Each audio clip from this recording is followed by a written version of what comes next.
When life has been cruel, it feels like a breath of fresh air when someone comes along to take care of you and make you feel safe.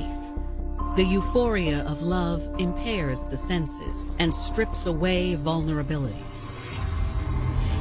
But if you stop listening to your instincts, that same love could end up suffocating you, overruling your sound judgment, and costing you everything.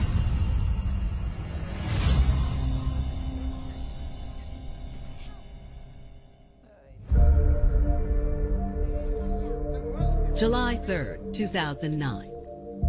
It's a muggy summer night in Augusta, Georgia, as residents try to get some rest before the impending holiday. Augusta has like a small town feel, quaint, normally quiet town. Augusta is a great city. It's very family oriented. It's 2 hours away from the mountains, 2 hours away from the beaches. On the north side of town, Roger Campbell is settling in for the evening around 11:40 p.m. He's getting ready for bed. He hears a noise outside. And it's soon clear the commotion isn't July 4th fireworks. As he was walking towards the window, he was hearing screams as well. He sees several men running from the house across the street. Seconds later, he sees a young woman running and screaming. In the doorway of the residence, Roger sees something else that makes his heart stop. He sees a man laying on the floor, and it looks like his neighbor, Miguel Hernandez. Roger grabs his phone and immediately calls 911. He tells police they need to get there right away, and that it looks like his neighbor is seriously injured. First responders race to the scene. They know they don't have much time if they want to save this man's life. But what police don't yet know is that there's an unsuspecting young girl at the center of this crime. One who hasn't even celebrated her 18th birthday yet.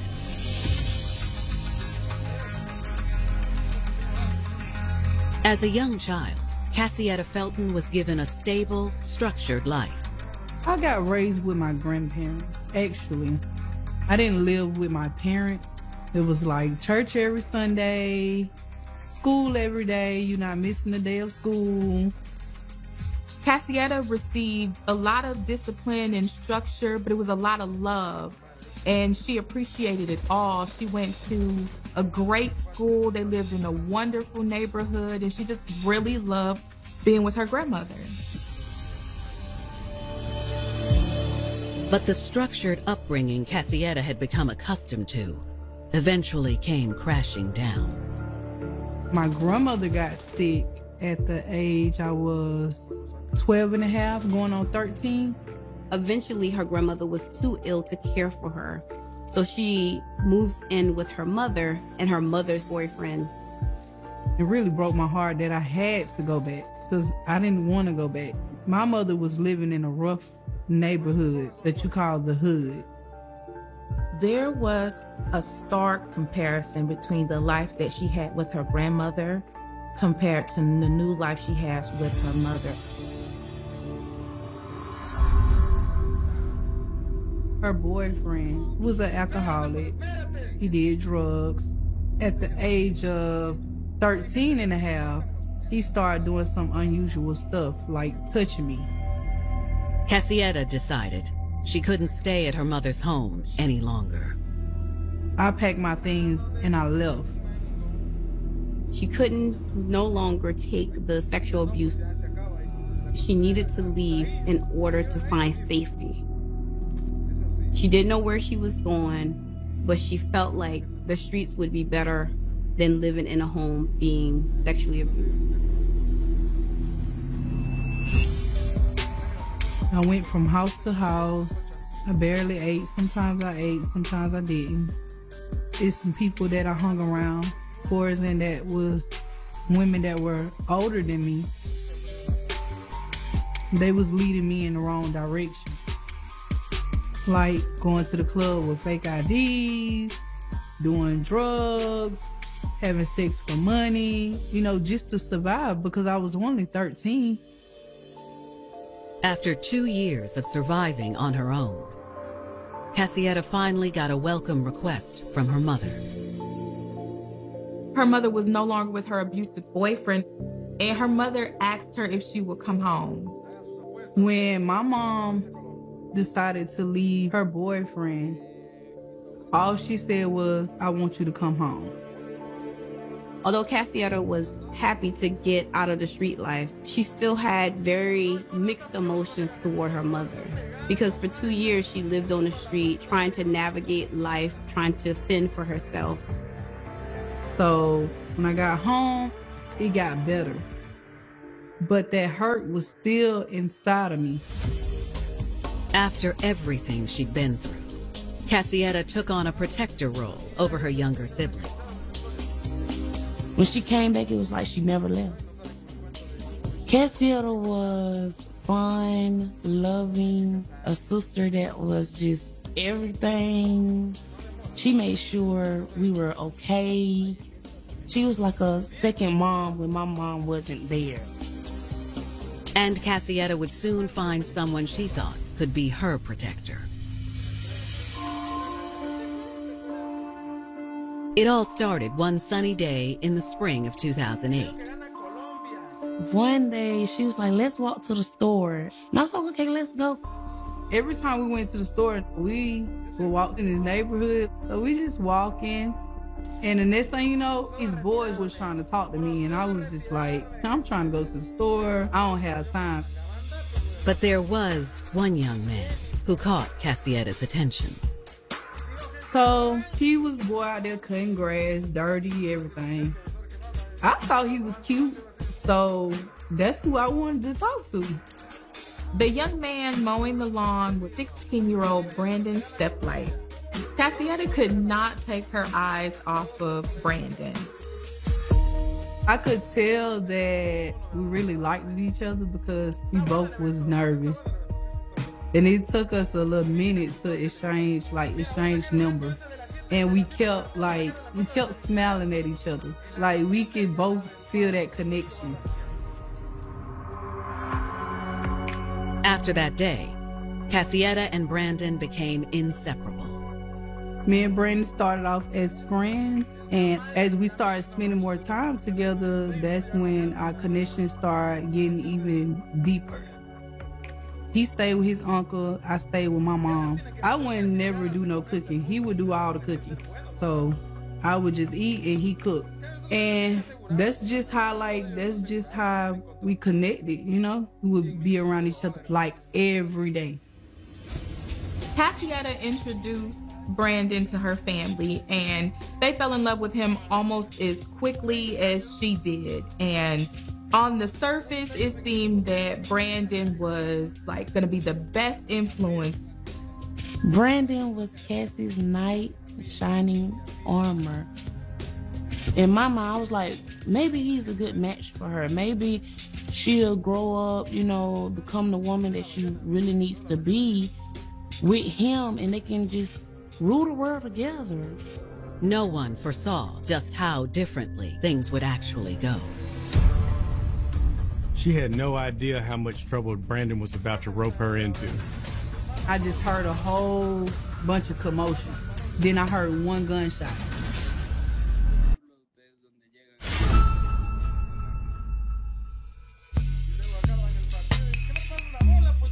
At 16 years old, Cassietta Felton thought she'd finally found happiness after a life of struggle and abuse. Cassietta was back in school. She was amongst her peers. She was doing well. She was flourishing.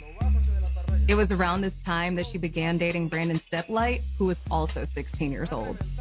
Cassietta and Brandon had two different beginnings. Cassietta lived in low-income housing, from an impoverished environment.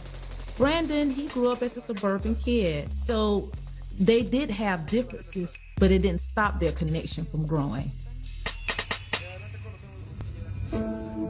Brandon was loving and supporting of Cassietta and her entire family.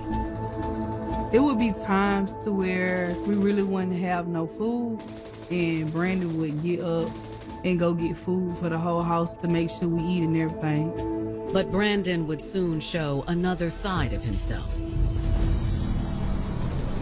when his own cash flow began to dwindle. July 3rd, 2009. Augusta police have just arrived on the scene of a late-night shooting where 30-year-old Miguel Hernandez has been found unresponsive. Miguel Hernandez was found shot to death. He was killed by a single gunshot wound to the chest.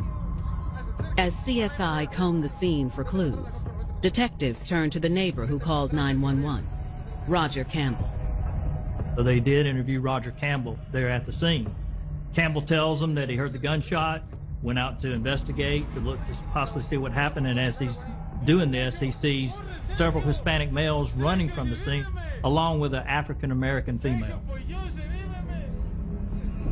Roger says he didn't recognize any of the individuals he saw running from the home. Unfortunately, the identity of these people was still a mystery at that point. And to make matters worse for police, they don't find any useful evidence in their sweep of the home. There was little forensic evidence at the scene of the crime, so the detectives didn't have much to go on. It's not until the next morning, as Augusta residents begin celebrating the July 4th holiday, that detectives get their first big break in the case. A man named Oscar White walks into the sheriff's department and wants to speak to someone about the case. Oscar says he was there that night, but he had been too afraid to come forward until now. The reason for Oscar's hesitancy gives detectives pause. It was a party with an underage girl who was being paid to dance for them. He knew he could get in big trouble for coming forward, but he also wanted to get justice for his friend Miguel. Cops suspect the underage girl must be the same girl Roger Campbell saw running from the scene. Oscar tells detectives that on the night of the murder, he and his friends had been having a great time until a sudden knock at the door changed everything. Miguel Hernandez went to go answer it. Once Hernandez opens the door, is confronted with this man. The man had a gun and demanded money. Hernandez says, "I'm not going to." A gunshot goes off, and it appears that Hernandez is hit, falls back into the floor and collapses. Oscar said that once Miguel was shot, chaos erupted in the house. He said that everyone started screaming and running, and the robber ran away as well. Detectives ask Oscar to provide them with the names of the other individuals at the party that night, including the underage dancer. Oscar says the dancer was a friend of Miguel's, but he didn't know her name. After they let Oscar leave, they contacted the other party goers to try to corroborate his statement. The other men confirmed the incident appeared to be the result of a robbery gone wrong. But none of them are able to provide the name of the young dancer. Something seems fishy about this to investigators. Either they really didn't know her name, or they were trying to cover themselves from getting in trouble from being at a party with an underage girl. Either way, detectives are nowhere nearer to discovering the identity of the masked gunman. They blast the story out into the press, hoping someone will come forward that knows something. They knew there had to be someone out there who knew what happened. They just had to find that person. On July 12th, police are in luck. They received a call from a neighboring law enforcement agency stating that one of the inmates had possible information on the murder of Miguel Hernandez. The young man name was Ethan Cruz. He was arrested in a neighboring city for unrelated crime. Augusta detectives head to the facility where Ethan is being held to follow up on this promising lead. Ethan agrees to tell police what he knows if they'll reward him with a lighter sentence. After consulting with prosecutors and investigators, they agreed to these terms. They were desperate at this point. Ethan said that he had been hanging out with his friend, Brandon Steplight, when Brandon said he needed to get something off of his chest. Ethan asked him what was wrong, and that's when Brandon said that he had shot and killed a Hispanic man a few weeks earlier. According to Ethan, that's all Brandon wanted to say about the incident. He didn't really give him any more info. When Ethan heard of Miguel Hernandez's murder, he knew that that must have been the guy that Brandon was talking about. Armed with their first solid lead, investigators put out an APB for Brandon Steplight. They were surprised to discover that the suspect was only 16 years old. And police don't have to look far to find the teen. They learned that Brandon Steplight had been living in the basement of his uncle's home. Brandon stayed with his uncle. He had the house to himself more often because his uncle always worked. Police move in to make an arrest. But Brandon isn't the only person they find at the home. All I heard was, get on the ground, get on the ground, get on the ground. Innovation usually looks something like this. But what if it didn't? What if it looked like a family truck that powers a family home? Or an ordinary drive made extraordinary? Let's change what innovation looks like. From floating around in your own personal space capsule up here to what we could build for all Americans down here. As a DJ, I know all about customization. That's why I love Liberty Mutual. They customize my car insurance, so I only pay for what I need. How about a throwback? You got it. I'll settle for something I can dance to. Liberty, liberty, liberty, liberty.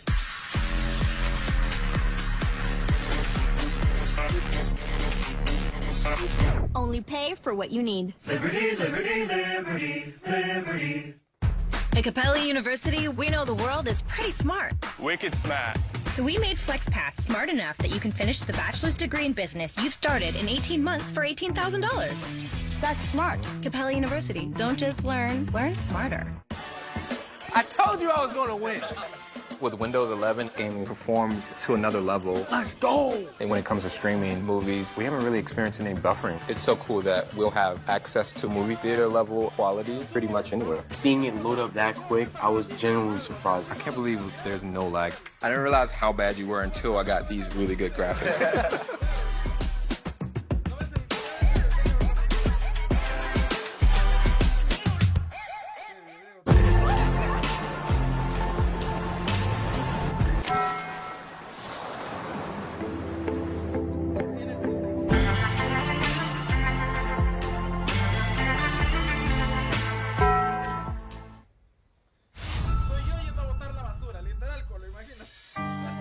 When I met Brandon that day, I was really just trying to change my life. I was trying to do a whole turnaround. So boys really went on my mind then. But Brandon wasn't paying attention. He didn't look our way. He was like, he meant business by cutting that grass. And I was like, I need a boyfriend like that. Because all the rest of them, they just thirsty.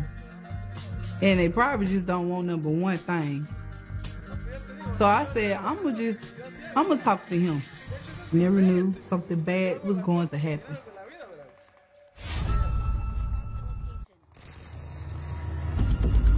On July 13, 2009, Augusta police have the home of 16-year-old murder suspect Brandon Steplight surrounded. Brandon was wanted for the murder of 30-year-old Miguel Hernandez. Brandon lived with his uncle, but his uncle was usually away at work during the day. Officers order Brandon to come outside with his hands up. Officers did not want to go inside and have him to face someone in a home, possibly armed. The door slowly swings open, and police come face to face with Brandon. But they quickly realize he's not alone. He had a young girl with him who identified herself as Brandon's girlfriend, 16-year-old Cassietta Felton. All I heard was, get on the ground, get on the ground, get on the ground. When I looked at Brandon looked like he wanted to run. I was like, don't run because they're gonna shoot you. Cassietta saw how terrified Brandon was, and she could see on his face his desire to run. She begged and pleaded with him to follow the officer's instructions because she didn't want anything to happen to him. Fortunately, Brandon heeded his girlfriend's warning. Brandon surrendered himself peacefully and was taken into custody. They cuffed Brandon up, put Brandon in the car, and then they got me. Police asked Cassietta to come down to the station with them to answer some questions, and she agrees. Since she seemed to be hiding out at Brandon's house with him, they figured he may have told her something about the shooting. We got in the car, we went down to the police station. They placed me in one interrogation room, they placed him in one interrogation room. Detectives tell Brandon Oscar's account of that night and also tell him that they believe that this was the premeditated robbery attempt. To their surprise, Brandon admits to being there that night. He's ready to tell them everything. Brandon is young, scared, and he just wants this to be over with. Brandon said that it all started when he had been hanging out with his girlfriend, Cassietta Felton, earlier that day. They had been talking about doing a robbery for some quick cash and thought Miguel and his friends were the perfect targets. Cassietta knew Miguel from her time living on the streets, and she also knew that his friends hired girls to dance at parties. The plan was for Cassietta to distract the men by dancing for them, and then Brandon would bust in and hold them at gunpoint. But things didn't go as planned. Once Brandon got the signal from Cassietta, he approached the door, but it was locked. Cassietta was supposed to leave the door unlocked so Brandon could walk right in, but she seemed to have forgotten. He decided he would just have to knock and hope that Cassietta would be the one to answer. The thing is, Cassietta wasn't even in the room at that time. Brandon began banging on the door, and seconds later, Miguel answered. But that's when all hell broke loose. Suddenly, Miguel lunged at him, and he wasn't expecting that. Steplight's statement to law enforcement was that he shot him in self-defense. Brandon was so in shock that he fled the scene without taking any money, and without Cassietta. He was so frightened that he essentially left her behind to fend for herself in all the chaos. Detectives asked Brandon where he hid the weapon. He says a couple days later, he sold the gun for $50 to a white male he only knew as Ghost. Thanks to Brandon's statement, investigators now know that his girlfriend, Cassietta Felton, is the mysterious dancer from the party that night. They're eager to speak with her next, to see if her story lines up with Brandon's.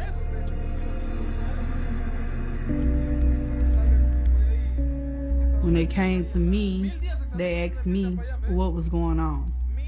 So I told them I wasn't talking without appearing in the garden. So they stepped out, the police stepped out of the interrogation room. I guess called my parents, that's what they say. Next thing I know, they come back in the interrogation room with me. I still don't know what's going on with Brandon because we in separate interrogation rooms. That's when investigators drop a bombshell on Cassietta. They revealed to her that Brandon has told them everything. They was trying to use against me, oh, Brandon said you did it, Brandon said this. But would Cassietta's version of events be the same? Like, y'all actually saying that I did this when I didn't do this? Police knew someone wasn't telling them the truth.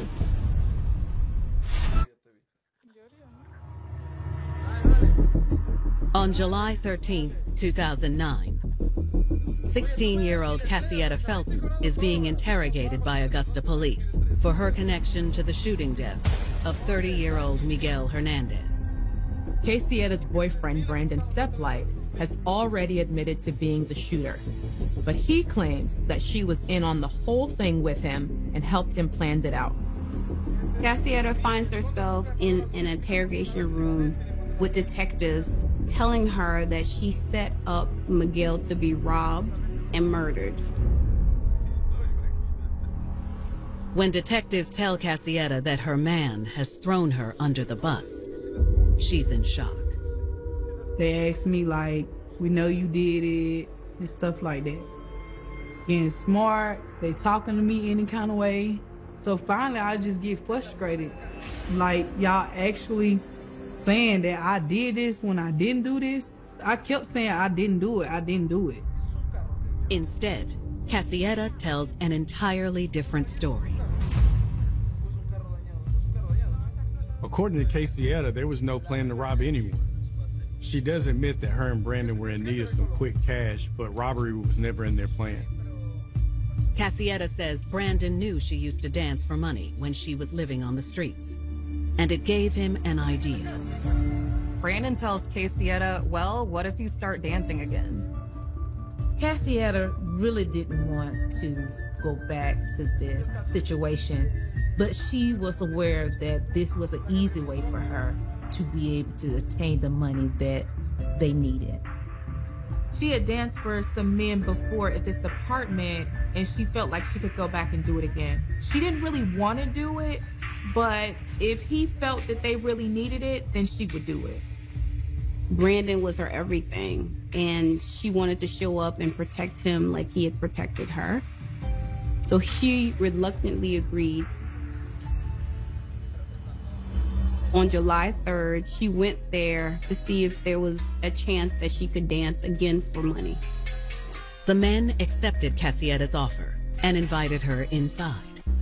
There was only one person that I knew in that apartment, which was Miguel.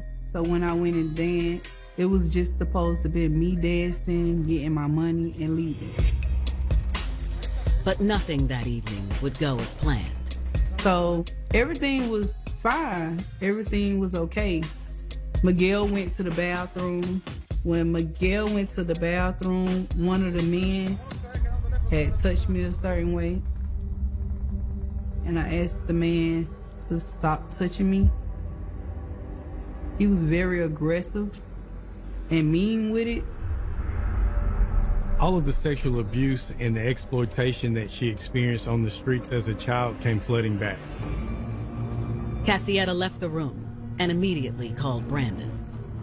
And I told Brandon, like, listen, I'm uncomfortable. I don't feel right. Something is just not right. Seconds later, Cassietta heard a ruckus coming from the living room. All I heard was English and Spanish, and I just heard a whole bunch of commotion. Then I heard one gunshot. Cassietta says she rushed back into the living room to see what happened. People are yelling and screaming and running. My friend Miguel is laying on the floor. I just kept telling him to breathe, and I just wanted him to live.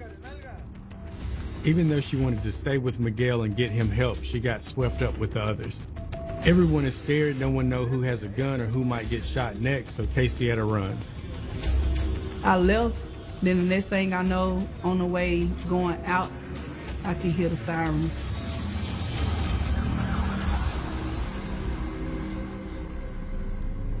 Cassietta ran all the way home. When I got home, I was covered in sweat, tears, and everything. Like, I was just so scared. And she was surprised to see Brandon there, waiting for her. We were talking, and I was like, I was there in that apartment. I was like, that was my friend Miguel that got hurt. I don't know if he survived or he died. And then that's when Brandon started saying, like, I'm scared, you know, I'm scared and I don't know what to do.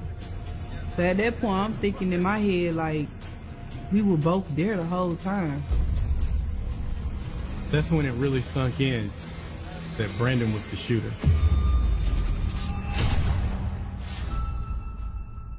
July of 2009.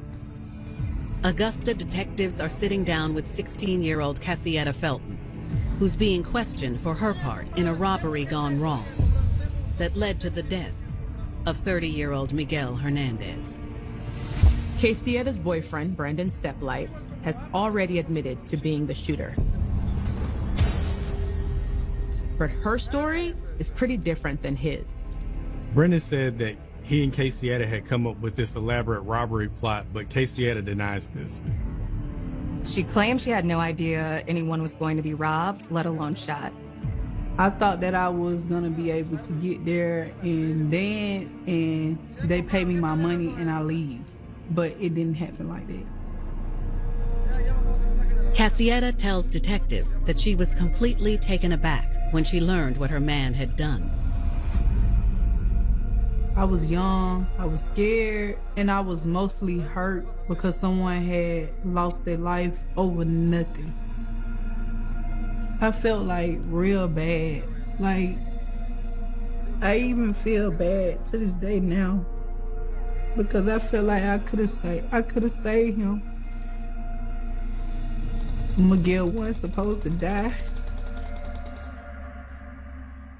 The next day, Cassietta's mother could tell something was wrong. I was in my room. I was kind of like distanced once that happened. So it's like when the mother they know their child, like when something is going on. She came in the room. She was like, I need to talk to you. And I was like, okay, Mama. Cassietta decided to be honest with her mother about what happened. She said, I know you didn't kill nobody. She said, but I was wrong place at the wrong time and just made a really messed up decision. She said, just know that I love you. You're my child. But this situation here, I can't bring you out of. She said, I'm gonna be there the whole way, but I can't bring you out of this situation. She said, so just be prepared for it. And then she walked out. Not knowing what else to do, Cassietta says she and Brandon decided to lay low at his uncle's house until police arrived 10 days later. I was scared, I was afraid. I didn't know what to do because I felt like me and Brandon was gonna be gone for the rest of our life.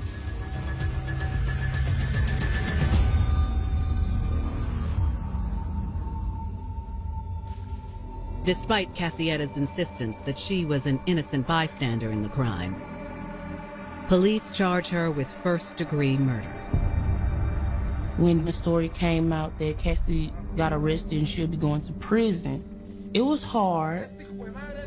It was like, we're just gonna be here to support her and do what we can. I had 5 charges on me. I had first-degree murder. I had aggravated assault. I had firearm during the commission of a crime. I had armed robbery. And I had attempted armed robbery. Brandon Steplight was also charged with the same exact offenses as Cassietta.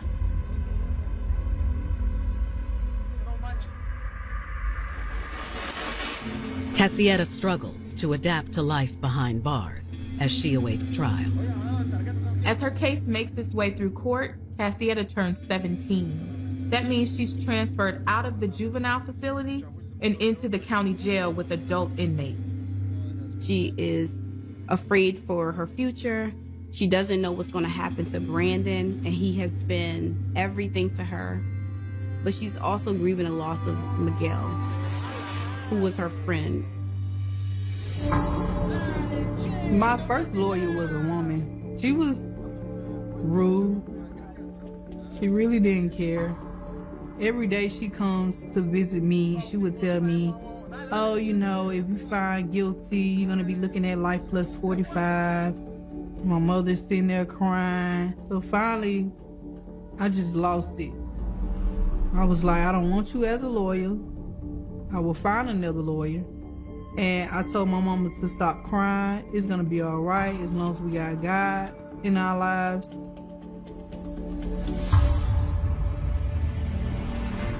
But was everything really going to be all right for Cassietta? With her story differing from Brandon's, it would be up to the court to decide who was really telling the truth. She was facing serious time. She might be spending what are supposed to be the best years of her life in prison. 2 black kids, somebody died. All they worry about is sentencing somebody, putting them away.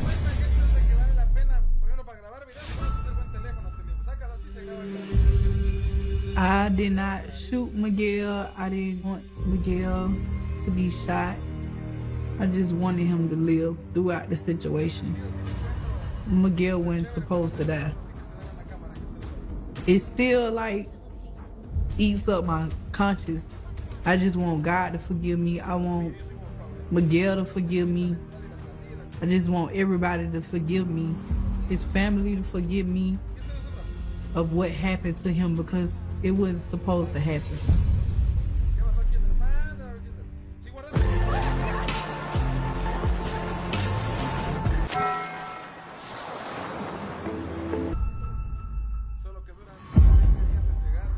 July 2009.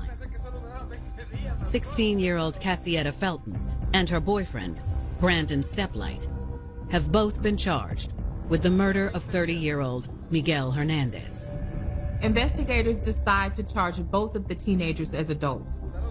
Brandon has admitted to investigators' version of the event, that this whole thing is a result of a robbery gone wrong. Cassietta, however, has told a different story. According to Cassietta, there was never a plan to rob, and she had no idea Brandon was going to shoot Miguel. Prosecutors aren't buying Cassietta's version of events. Once prosecutors had the opportunity to compare the various witness stories and statements, they believe that Cassietta went to the party knowing that Brandon intended on robbing the guests. And to them, that makes her equally culpable in the eyes of the law. State's attorneys decide to offer Cassietta a deal.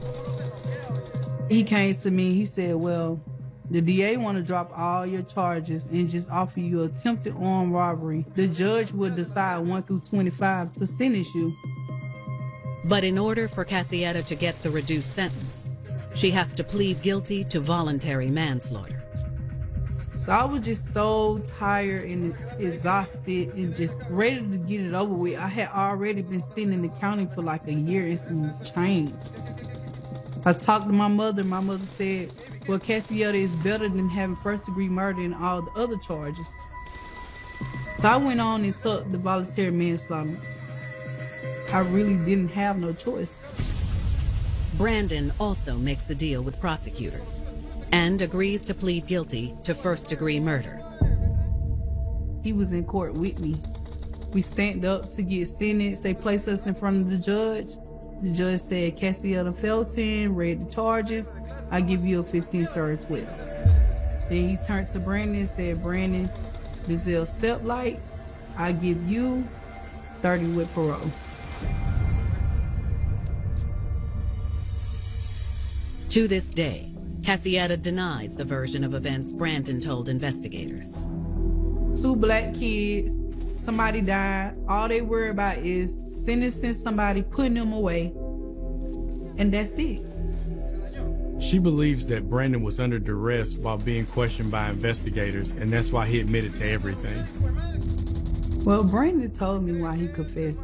He said that he made a mistake in his life. It wasn't on purpose. He didn't mean for that to happen. He said, I need to be a man and own up to my responsibilities and do what I need to do.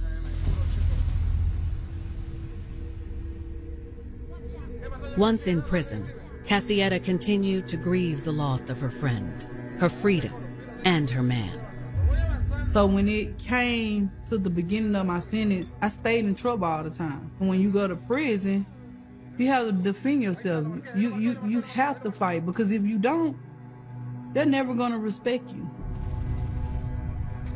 She spent most of her first 6 years in lockdown.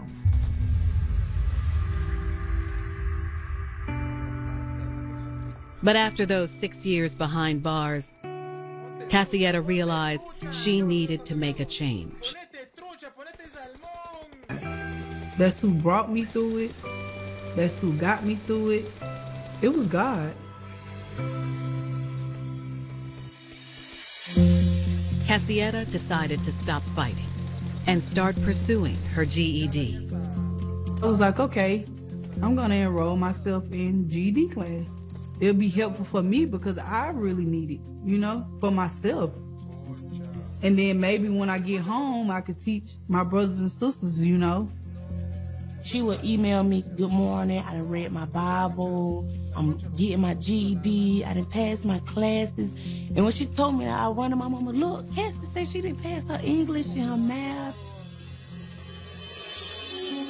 Thanks to her newfound good behavior, Cassietta was released from prison a few years early, on September 14th, 2020. Cassietta was released from prison 2 weeks before her 28th birthday. I did almost 11 and a half years in prison. When I first got released that day, I got me a pack of Newports, got me a Snicker bar, an ice cream. I laid back on the concrete. I fired the cigarette up, and I was just looking at the sky, just crying. I was like, I'm free. I just kept saying I'm free. Today, Cassietta is working and spending time with her family. I have had 2 jobs since I've been out, and right now I'm just really focused on me, adapting back to society, getting used back, you know, to the real world. Her life has changed marvelously, and everything is on the right track. As Cassietta moves on with her life, she is staying out of trouble, but still communicates with Brandon. At 16, I really loved Brandon, and I still love Brandon. She's still in contact with him while he's serving his sentence, and she hopes that one day they can be together again. Brandon was the one person that protected her, that showed up for her. He was there for her when she didn't have any money, when she didn't have anything to eat. And seeing that he needed money, she wanted to be there for him just like he had been there for her. If I could turn back the heads of time, I wouldn't even been there. I would have just stayed at home. If anyone sees Cassietta's story, I want them to understand that love is powerful, and love can make you do some crazy things. I hope that younger girls, they learn to stay away from negativity, stay away from violence, stay away from people that are not good for them, because it's easy to get in trouble and it's hard to get out of.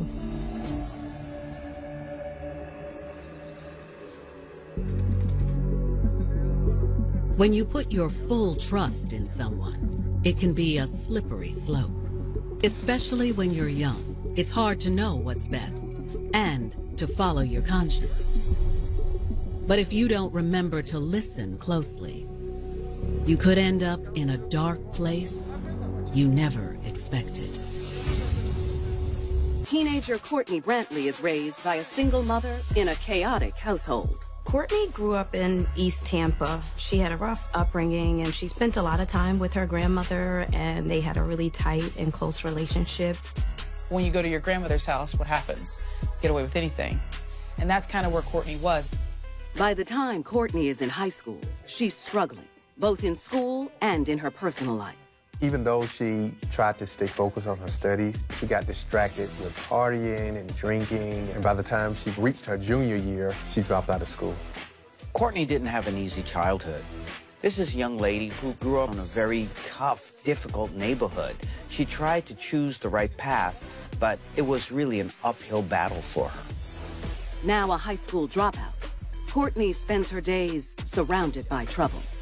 She started hanging out with a really rough crowd in East Tampa. It was the kind of people you would never want your kid to be hanging out with. She's in the projects, then she kind of found herself in the midst of just all of that chaos. One day, she's hanging out with some friends when good-looking street-hard hustler Dante Morris steps up to the younger girl, full of swagger. He started off like your typical young male, where he was this esteemed athlete. He also was a part of a rap group, and they cut a couple of tracks, which was pretty cool, so he was kind of known for that. But spitting verses is more of a side project for Dante. It's the game in the streets that puts paper in his pocket. Dante was very popular in East Tampa, but it was for all the wrong reasons. He was the man in East Tampa and had a reputation in the community. So she was just enamored by that bad boy swagger. And as she gets to know the dapper dealer, she learns he also has a tender side. In fact, thanks to their difficult childhoods, the two have a lot in common. They would talk about things that they wouldn't necessarily be able to talk about with anyone else. And so they had a really balanced relationship. Courtney saw someone that not everyone got a chance to see on a daily basis. She saw someone who actually opened up to her. And while their relationship grows, the Tampa Kingpin's drug empire is also expanding. He became more territorial and engaged and involved in turf wars, and Dante became more aggressive. The dangerous dealer rules his crew with an iron fist. And along the way, police haul him in for a variety of offenses, from cocaine possession to manufacturing and distribution. Sometimes Dante would be locked up for 24 hours. Other times, his length of time in jail would be from 4 to 6 months. But while Dante is in and out of jail, Courtney starts to examine her own choices. Dante's ever-growing rap sheet actually had a positive influence on Courtney. She started getting her life right, looked inside herself to see what she wanted to do better, went and got her GED, even started working. Despite her best efforts to improve her life, for Courtney, her handsome hustler is not unlike the drugs he sells. She simply cannot stay away from him. Courtney was hooked on Dante. She was not going to let him go. Even when he was in prison, she still cared for him and remained loyal to him. Courtney really loved Dante, but deep down inside, she knew that this guy was really up to no good. But no matter what happened, no matter how illegal, no matter how bad, they were going to stick together. It's clear he had a hold on her. One March morning, about 2 years into their rocky relationship, Dante is out in the streets when police cruisers come speeding around the corner and put the Kingpin in cuffs yet again for a probation violation. And this time, the repeat offender will be going away for a while. The more crimes you do, the more time you get. And so now we're not looking at 4 months, but we're looking at 27 months. While Dante was incarcerated, Courtney focused herself, and she got 2 jobs and enrolled in community college. But no matter how much Courtney works on herself, there's one thing that will never change: her devotion to Dante. She continued to support him while he was behind bars. Whatever bond these two had, being in prison made it stronger. After being locked up for more than 2 years, he's finally released. And they pick up right where they left off. After Dante was released from prison, they spent every moment together. They were hot and heavy. And Courtney thought it would stay like that. But the honeymoon doesn't last long. He went right back to his old habits. He's back on the streets with his crew, doing the same things he was doing before he went into jail. He had to reassert himself in the streets, and that became his #1 priority. And Courtney was not prepared for that. Adding fuel to the fire, over the next few weeks, there's some disturbing talk around town. So Courtney started to hear these rumors that were kind of navigating through East Tampa that Dante was connected to the murder of 3 individuals in the area. Girl, who told you that? And Courtney decided, you know, I'm gonna turn a blind eye. But he's not a killer. He wouldn't do that. No. Courtney really felt that Dante was the best thing in her life, and he felt the same way about her. So at this point, she was in complete denial about those murders, and the last thing she wanted to do was face the reality as to who this person really was. But the lovesick girl won't be able to live in her fantasy world for long. Late one night at around 1 a.m., Dante is out drinking and partying at a club when he decides he's had enough and wants to go home. Dante called Courtney to come pick him up, and being the loyal woman that she is, she got up and went to the club and picked up Dante. They were on their way to Dante's house, and at some point during that trip, a police officer pulls up behind them, lights flashing. Dante told Courtney not to pull over right away, so she drove about a half-mile more and then pulled over. Officer David Curtis gets out of his vehicle, goes to the driver's side of the car, and was asking about the expired license tag on Courtney's car, and that's why they were being pulled over. They talked for a few minutes about the tag, and eventually she gave him her driver's license and registration. And then after speaking to Courtney for a few moments, the officer turned his attention to Dante. What's your name? Dante. He asked Dante who he was, what his name was. Dante mumbled just a little bit in the beginning, and then the officer asked him again. He finally said, "My name is Dante Morris," and spelled it out for him. The officer tells the couple to sit tight while he checks them out.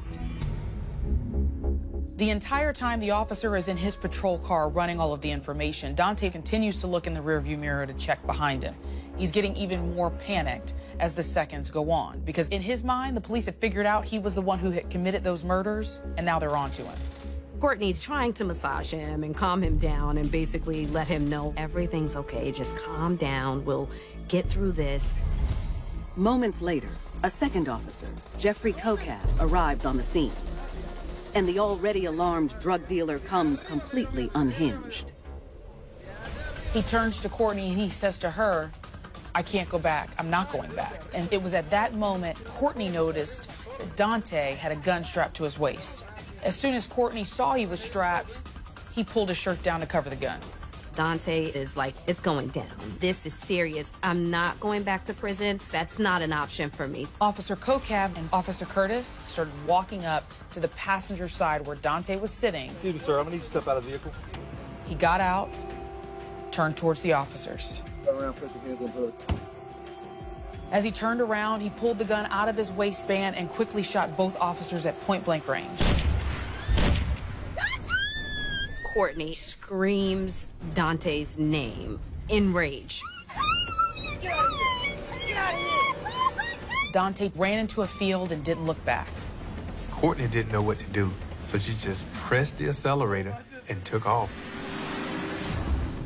Moments later, Courtney's cell phone rings, and it's Dante. He wants to make sure she doesn't snitch. No, I'm not gonna talk to the cops. He tells her to head to a friend's apartment and to hide the car. Terrified, she does what she's told. Courtney was in total and complete shock when she saw that Dante had murdered these officers point blank, but she was prepared to stand by him no matter what the consequences were. She would do anything to protect him. Yes, I understand. Have you ever heard of the term, snitches get stitches? Well, there's a reason for that. He didn't call her to find out if she was okay. He didn't call her to explain to her what had happened. He wanted to make sure that Courtney was not going to snitch. Aware of what's at stake, the faithful girlfriend obeys. She drives to a friend's apartment 3 miles away from the shooting and stashes her car. She texts her man the moment it's done. Courtney proved her loyalty by saying, "Till death do us part." It was a vow they had never taken in a church. It was a vow they had never taken for the state, but it was something that she was saying to him. She wanted Dante to know, "I'm here forever, no matter what." The city of Tampa has been rocked to the core. As the entire force mourns its 2 fallen officers, investigators get to work. When they arrive on the scene, they find an overwhelming amount of evidence, including Courtney's license, the officer's notepad with Dante's full name, and a dashcam video that has a clear image of the 2 perps. Dante and Courtney are instantly the most wanted people in Florida. The manhunt was like nothing Tampa had seen ever before. They had lost 2 of their own, and now there was a killer on the loose who did not care about human life. 10 hours after Officers Curtis and Kokab are shot in cold blood, police spot Courtney's red car in an apartment building parking lot. Police officers go door to door, searching for the killers. They are closing in on Courtney, who has been hiding out at her friend's apartment. When they finally knocked on the door where Courtney was, she came to the door and she actually admitted that she was the person they were looking for and that she was at the scene of the murder. She was quite composed and cooperated with the law enforcement. You have the right to remain silent. Anything you say can and will be used against you in a court of law. Courtney is hauled in for questioning. Detectives sweat her for over 6 hours. But Courtney can't be swayed. She made a vow to Dante and is staying loyal. Who was with you? I do not know. During the entire questioning process, Courtney refused to turn on Dante. She was asked more than 100 times to give up the name of the person she was with, and she wouldn't do it. I'm not giving him up. Despite extreme pressure, Courtney never breaks. And while police are getting nowhere with the loyal girlfriend, her cop-killing boyfriend is still at large.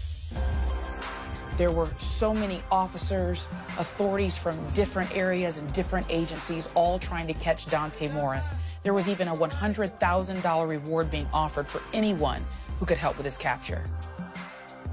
The police knew that this man was a street man. He was a drug dealer. So they took to the street to find him. And there was one dealer who was more than happy to talk. And he told them exactly where they can find Dante Morris. Dante was located at his lawyer's office and finally arrested after 4 days being on the run. He's charged with the murder of both officers. And his gun is also linked to 2 of the other murders that Courtney had written off as mere rumor. And with that, they were able to connect Dante to those other murders. He is convicted in each of those cases and is given multiple death sentences. And Courtney faces a rarely used offense. Courtney was charged with misprison of a felony, something a lot of people don't hear about often, but basically that means she failed to report knowing about a felony that took place. Courtney manages to spend the next 5 years out of prison fighting her case, and in the process becomes a local sensation.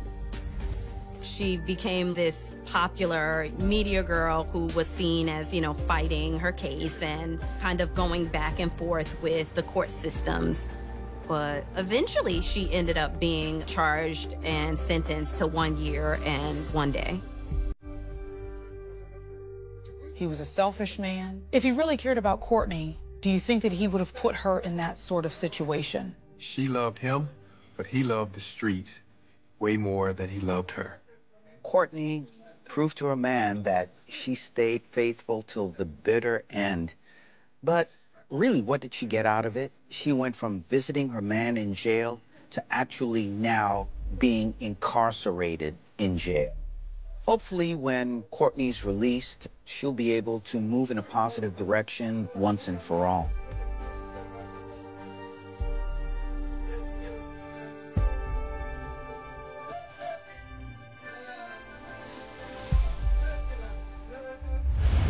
Courtney Brantley did everything in her power to protect her man right up to the bitter end.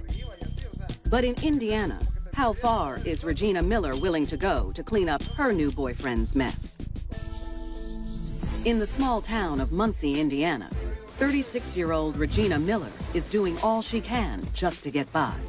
Regina was a single mother. She worked off and on for various stretches of time to provide for her and her family. These days, she's on her feet for 10-hour shifts at the local diner. It was stressful trying to make ends meet with her children and just having a waitressing job. She was living day to day, trying to afford her bills and try to take care of the kids.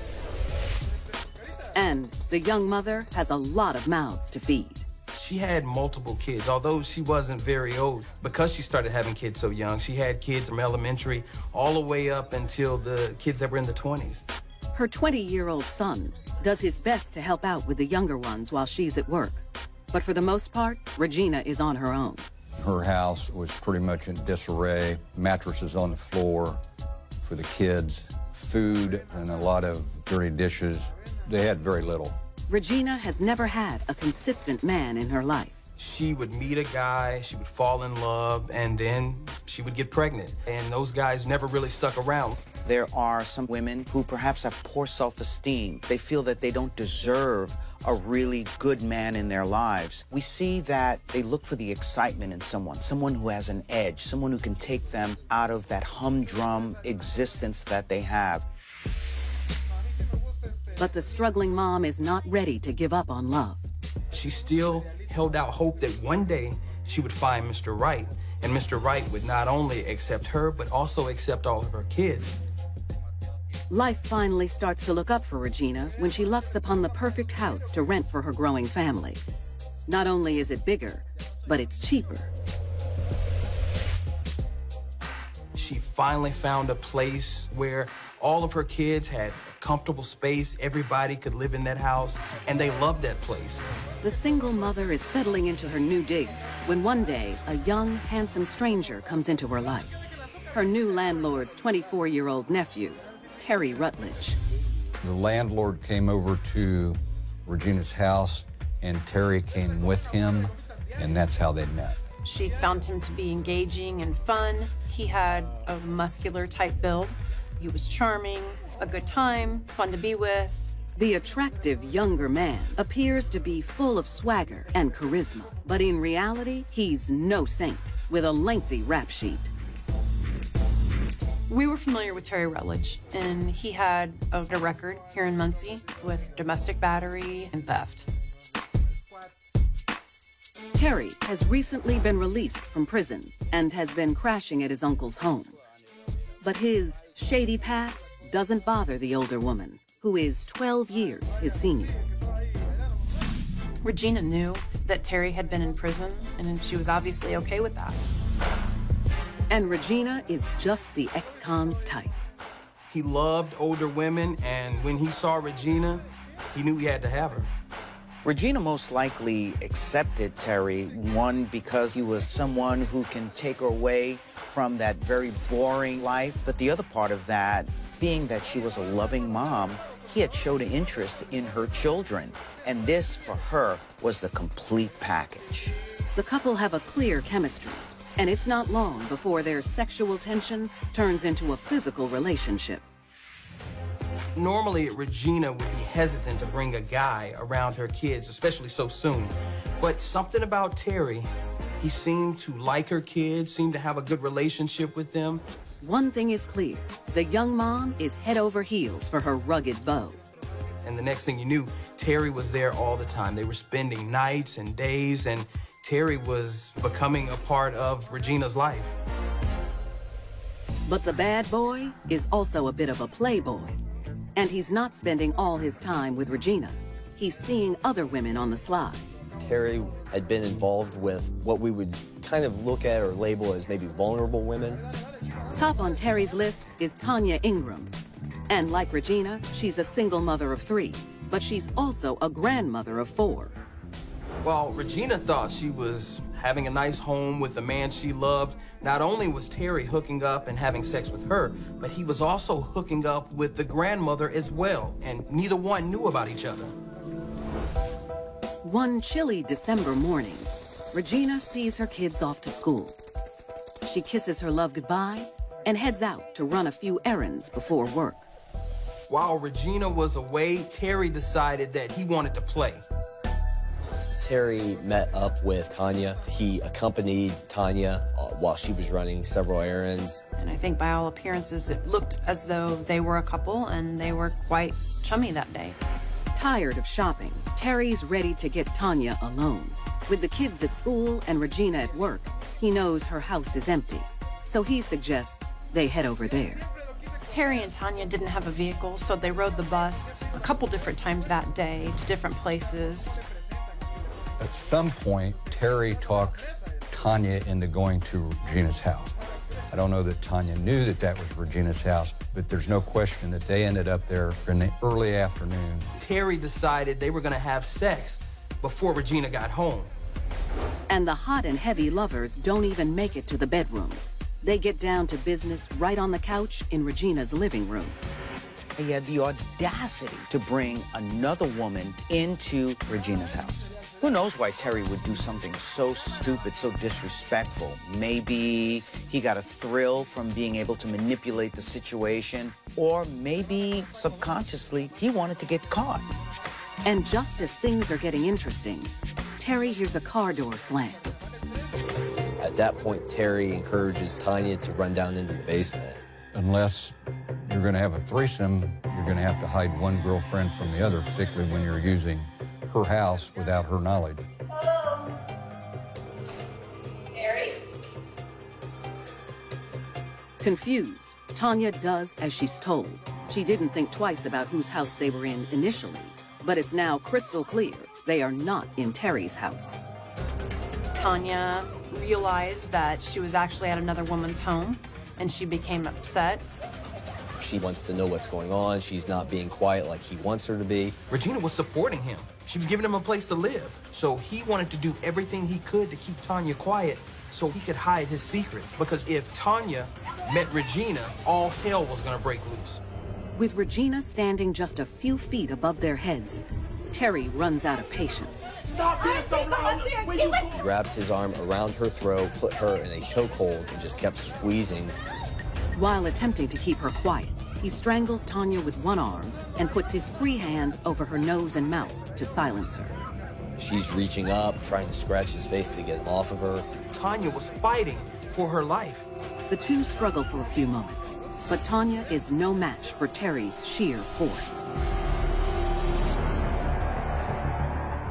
He had just killed Tanya. Her body is just laying there on the floor in the basement.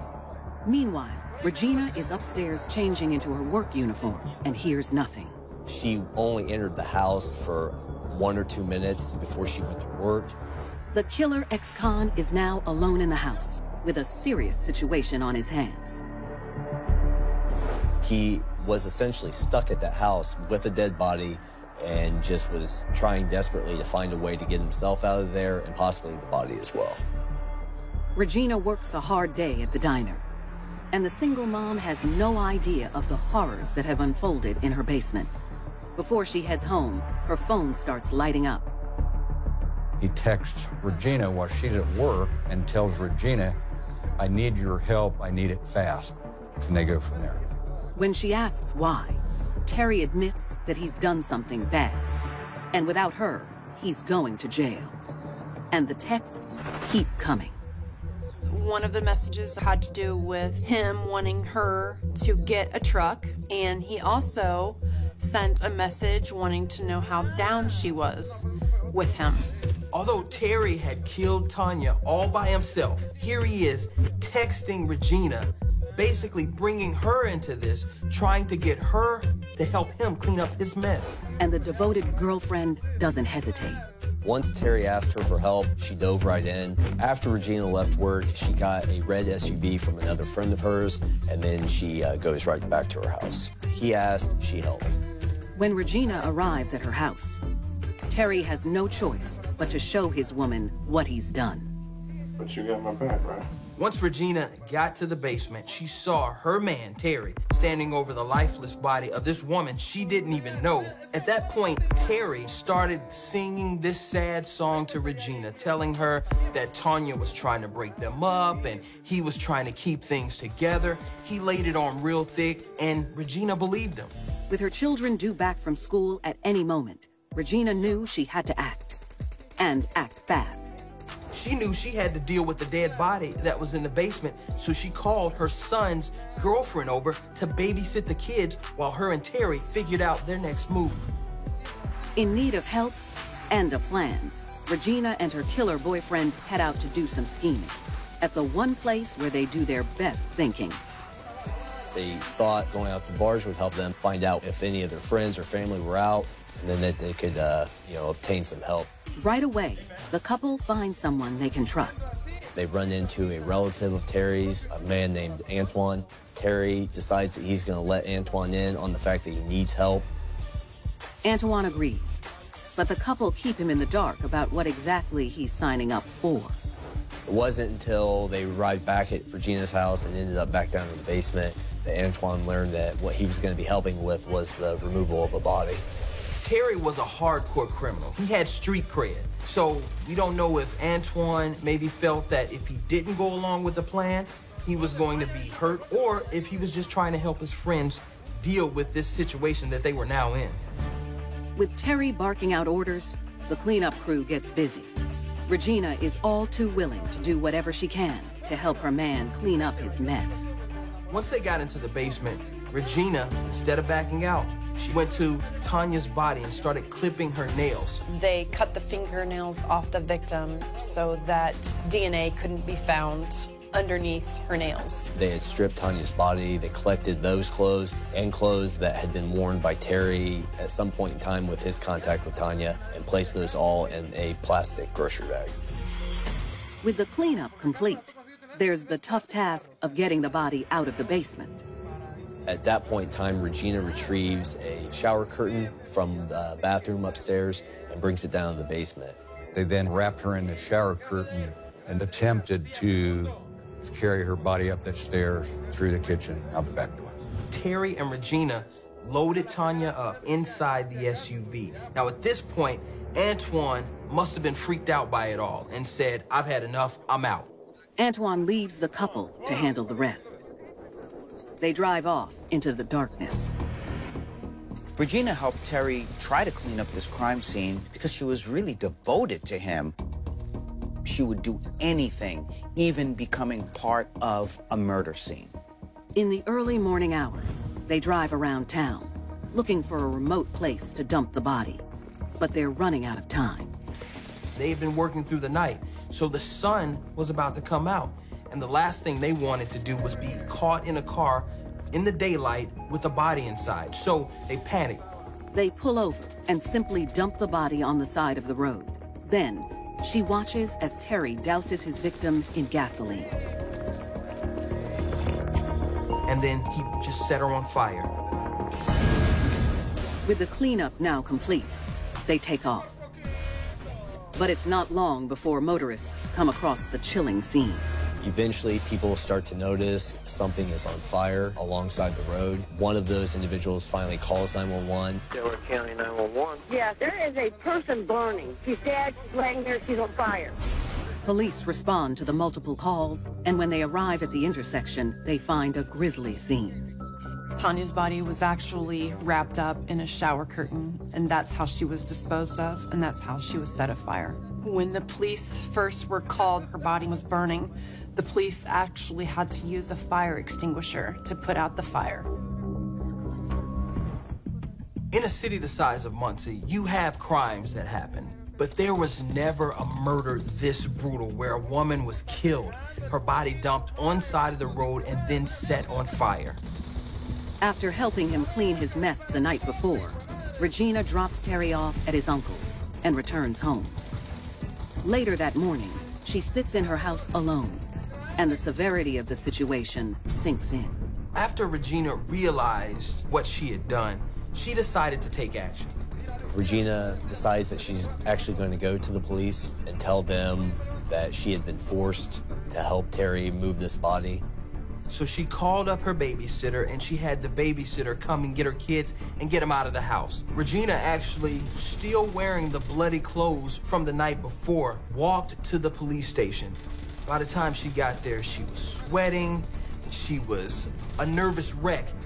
Police question her, and Regina wastes no time in giving up her boyfriend to police. She might have been down during the cleanup, but now her devotion to her man is all but done. He said, "Look, you gotta swear to God you will not flip out on me if I tell you this." And I said, "What are you talking about?" He said, "There's a body in your basement we gotta get rid of." At that point, she doesn't care what happens to Terry. As long as he doesn't drag her down with him, it's all right with her. She just wants to save her own skin. Okay. I'm tired. I know. Okay. I am too. So, let's go back. You go to help. What goes on from there? Just continue trying to drag her up the stairs. Regina went to the cops because she just wanted to beat Terry to the punch. And I think this speaks to the fact that he no longer had that power over her that he once did. The spell was broken. And the longer investigators question her, the more frantic she becomes. I don't know who she is. I don't know where she came from. I don't know why she's there. I didn't know what to do. I was scared. She was hysterical, she was upset, and she was portraying to us that she was a victim of this. That afternoon, police hunt all around Muncie, looking for Terry Rutledge. They began searching the area around where Regina lived. They spot a vehicle that's actually being driven by his uncle, and he's riding in the passenger seat. As the officers are approaching the car, Terry exits the car and takes off running, and they have to tackle him and restrain him at that point. When Terry is brought in for questioning, he has no concern for Regina. The ex-con has one thing on his mind: stay out of prison. Terry's version of events changed multiple times. It was hard to follow along with the information he was giving us. That's not even my house, that's her house. So I had nothing to do with that. In one of the statements Terry gave to police, he actually blamed Regina for killing Tanya. There's just one problem. Regina, who is in the next room over, can hear every word of Terry's lies. I came to see what it was, and she already had the body down there. I don't know nothing about that. In our office, we have very thin walls, and it's a problem that's been tried to be rectified for quite some time. She's furious at Terry's attempts to pin the entire thing on her.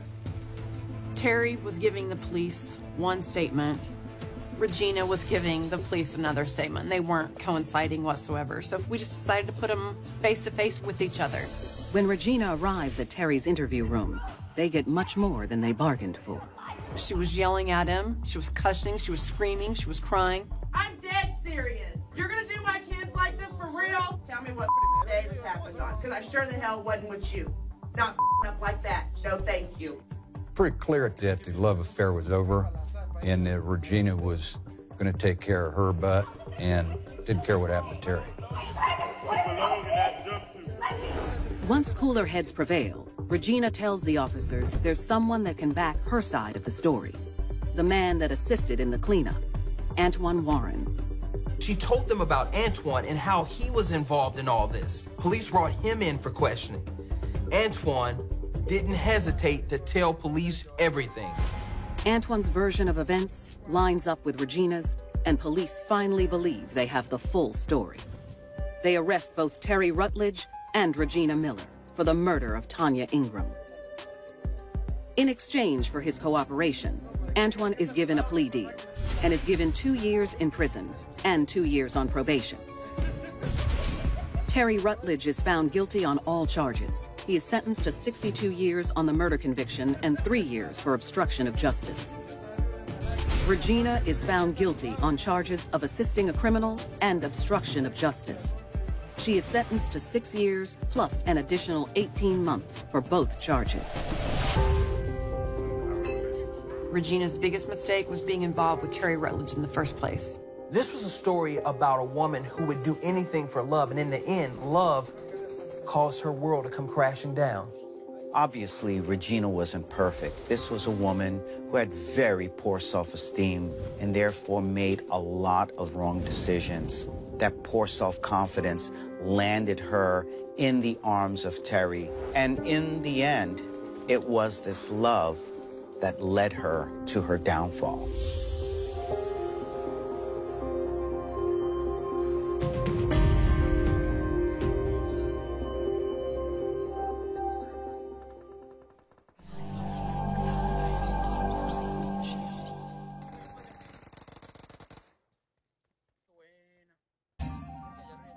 In Indianapolis, Jennifer Brundage truly believes she has found the love of her life.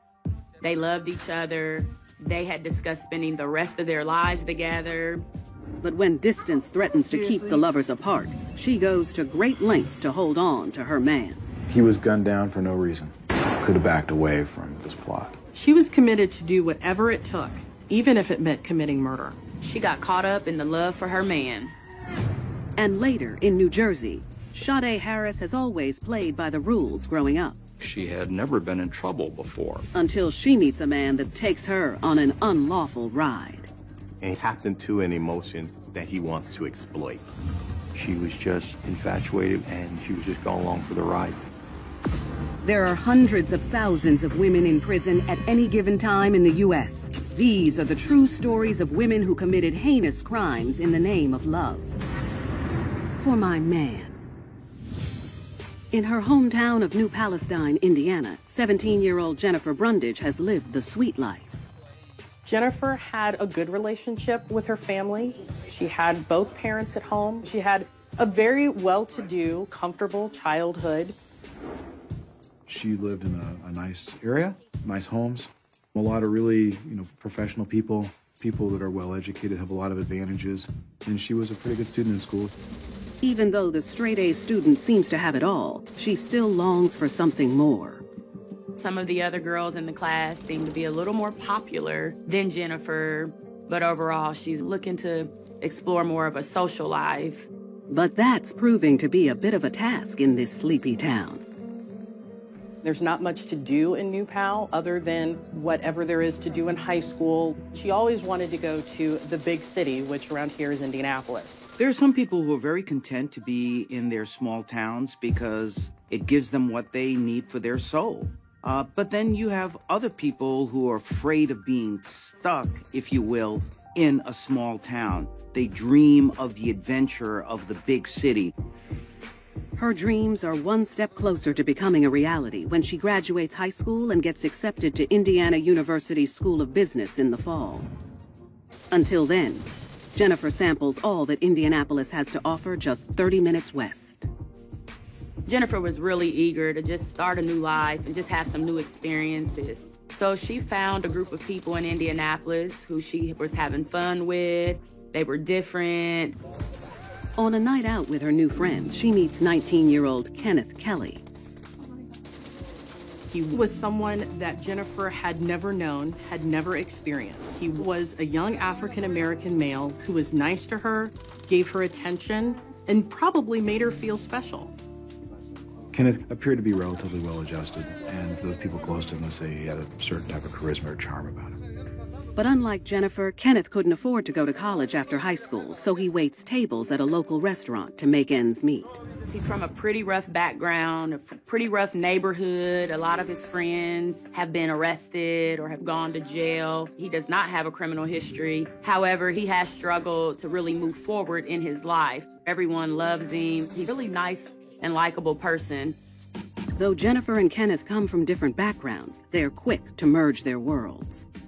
When you look at that old saying that opposites attract, for some couples that's really true. I think part of the allure is learning something really different from what you're used to. They began to start dating, and eventually they were head over heels in love and spending time together almost daily. She was leaving to go to college in a few months, but they were really sound and confident that they were meant to be together and they wanted to spend their lives together. But finding the means to be together is proving to be a challenge for the young couple. They lived probably about 25 to 30 miles, if not more, apart. And Jennifer was the only one with a mode of transportation. Jennifer had her own car, but Kenny didn't. That was becoming a problem as the summer went on, as she prepared to go to Indiana University. Once classes start, Jennifer will be too busy with school to pick Kenneth up. With the hour distance between Bloomington and Indianapolis, it will be impossible for them to find the time to see each other. With no car or the means to buy his own ride to see his girl, Kenneth struggles to find a solution to their problem. And it put a strain on their relationship. He didn't discourage her from going to college, but it was stressing the couple out to make sure they would be able to spend time together. For young couples, they really need that together time. They need that face-to-face contact. And so when you look at their becoming separated, it can be a real recipe for disaster. And as thoughts of how to maintain his relationship weigh heavily on his mind, Kenneth hopes for a quick fix to his problems. Then, one day, his prayers are answered while spending time at the house on the block with the cool mom, Linda Scheimer. And Kenneth spent a lot of time over there because he was friends of Linda's children. Kenny went to the home, presumably to hang out with friends. No one was there, but Linda said it was okay. He could hang out and watch television while he waited for others to arrive. And they were watching television. And there was a commercial for a Cadillac came on the TV. He expresses to Linda that he wants to have that car. He really would love if he could have that Cadillac so that he could go visit Jennifer when she goes off to college in a couple months. Upon hearing this, Linda's ears perk up. As she listened to Kenny lament about how he wanted and really needed a car to continue his relationship with Jennifer, Linda had issues of her own and figured that there might be a way that she and Kenny could help each other.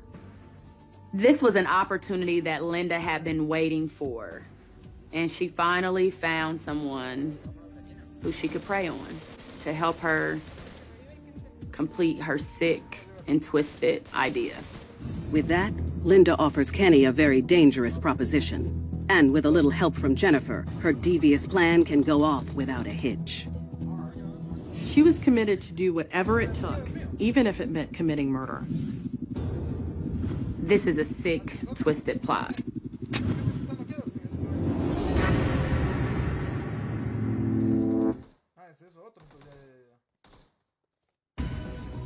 In Indianapolis, Jennifer Brundage's boyfriend, Kenneth Kelly, confides in his friend's mom, Linda Scheimer, his desire to own his very own Cadillac so he can visit his girlfriend once she goes off to college in the fall. As Kenneth was confiding in Linda, Linda made Kenneth a very generous promise. Linda told Kenny that she could help him get that Cadillac. She knew someone who had the exact Cadillac that he was admiring through the car commercial. But in order for her to help him, Kenneth has to help her first. She explains that her 25-year friendship with her best friend, Samantha Dobbins, has hit a rough patch because she despises Samantha's husband of 9 years, Brett. Linda felt that Brett got in the way of her relationship with her friend Samantha. She felt he was not good for her best friend and wanted him essentially out of the picture. Linda makes a proposition to Kenneth that if he can kill Brett Dobbins, she will find a way to give Kenneth one of Brett's Cadillacs. And one is very similar to the one that Kenneth saw in the commercial. When we're looking at emotions, really disliking someone, or even worse, hating someone may lead to irrational thoughts. And most people, though, thank goodness, don't act out on it. I think that Kenny was originally surprised by Linda's request, but ultimately he looked at it and thought that it was a manner to achieve his goal of having a vehicle and of being closer to the woman he wanted to be with. With his mind spinning, Kenneth tells Linda that he'll think about her proposition and heads home. Later that night, Jennifer goes to Kenneth's house and he shares the conversation that took place earlier that day. Jennifer was shocked and not impressed, but Kenny believed it was really the only way that he could get what he needed to keep he and Jennifer together. She tried to talk him out of it, convinced that there had to be another way. Despite her efforts to talk him out of the hideous plan, her loyalty to Kenneth gets the best of her. Ultimately, Jennifer agreed to help Kenneth with the murder. When a person is in a state of desperation, they're probably not thinking clearly and they're acting on impulse and therefore may make all of the wrong decisions. A few days later, the couple meets up with Linda Scheimer to let her know they're willing to go through with the plan. Linda provided Kenny with all of the information he needed to get this job done. She also rode with Kenny and Jennifer in Jennifer's car to show them exactly where the Dobbins house was located. They ride 30 minutes away from Indianapolis. Linda shows them exactly where they live. She shows them their driveway. Linda even goes as far as telling Kenneth exactly what time Brett leaves to work every morning. She suggests that with no one around early that hour, there will be no witnesses and they can easily pull off the hit. Kenneth and Jennifer are still very naive, still very desperate, still very trustworthy of Linda, so they continue to follow Linda's master plan. Sometimes it's very easy for young people to be manipulated by an older person. I mean, think about it. The young person is very inexperienced. They're looking to that older person for guidance, and sometimes that older person can take them in a very bad place. In the days that follow, Kenneth is determined to get the job done, and he needs the right weapon for the attack. Kenneth decided that a gun would be better to carry out this murder. He set out to go get a gun from one of his cousins, Ray. Kenneth didn't give Ray many details, but he did mention it to him. Ray blew it off and thought Kenneth was just talking and joking. However, Ray did let Kenneth borrow his gun. A week later, Jennifer continues to stand by her man as they head 30 miles east to Eden with a strategy in place and a weapon in hand. she drove Kenny to the Dobbins residence in the wee hours of the morning, long before Brett Dobbins was supposed to leave the home on his way to work. Kenneth instructed Jennifer to park approximately a block away so she would be out of the view of the Dobbins home. At that time, Kenneth got out of the vehicle and Jennifer moved the vehicle as instructed. She sits nervously in the driver's seat as she waits for her boyfriend. She can't see the Dobbins' home from where she's parked, so she can't immediately tell if he will get the job done. And right on time, as the clock hits 5:30 a.m., Brett emerges from his home, unaware that danger is lurking right behind him. He never saw Kenny approach from behind. Kenneth came up behind Brett and shot him in the back. Caught off guard, Brett falls to the ground and screams out. Brett had no idea he would be a victim. Jennifer and Kenneth were in deeper than they ever imagined. And later, Sade Harris goes to great lengths to secure a future with a man she believes is the love of her life. The lifestyle that Jarrell was providing may have played a role in her willingness to go along with helping Jarrell. Jarrell has controlled her mind and impressed her so much that she will do almost anything to make him happy. Where did he go?